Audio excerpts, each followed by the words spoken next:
Christopher Lee played some of the most terrifying villains in film history: Count Dracula, Saruman, and even a Sith Lord. But behind the camera, the real Lee could be just as intense as the characters he played.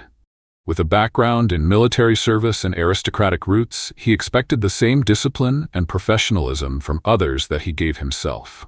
So when someone failed to meet those standards, they were out of his life for good.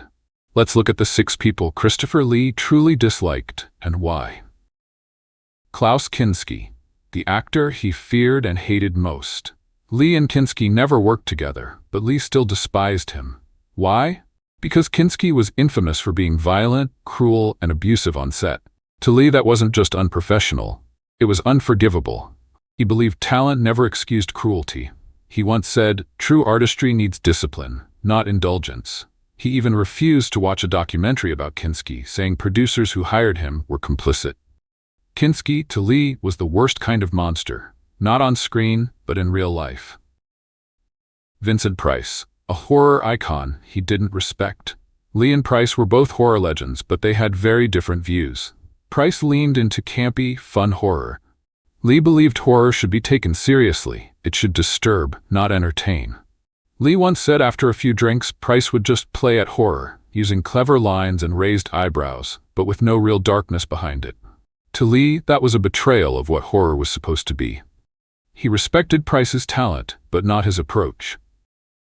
Roger Moore, from friend to disappointment. Lee and Moore were longtime friends, both with military backgrounds and acting success. But when Moore became James Bond, Lee grew distant. He felt Moore's Bond was too jokey and lacked the emotional depth the role deserved.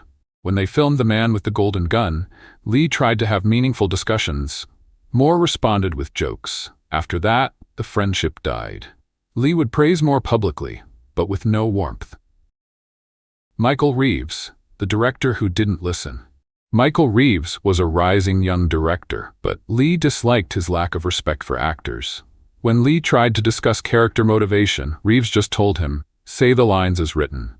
Lee, who always researched his roles deeply, was insulted. He saw Reeves as someone who confused jump scares with real horror, and their working relationship turned cold and distant from that point forward. Richard Chamberlain, a clash of styles. Lee and Chamberlain worked together on The Three Musketeers, but they were complete opposites. Chamberlain used method acting, experimenting with emotions in every take. Lee valued control, precision, and discipline. Frustrated, Lee once asked, "Shall we film all versions and let the audience decide?" That moment ended any chance of friendship. Lee saw Chamberlain's style as messy and self-centered, not real acting. Lois Jordan, the wrong Dracula. Lee was proud of his Dracula. He saw the character as intelligent and seductive, not just a monster.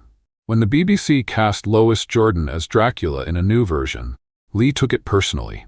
He thought Jordan's performance made Dracula dull and soft, a vampire for people who didn't like horror. Lee never spoke badly of him, but never spoke of him at all. He left Jordan completely out of his autobiography. For Lee, that silence said everything.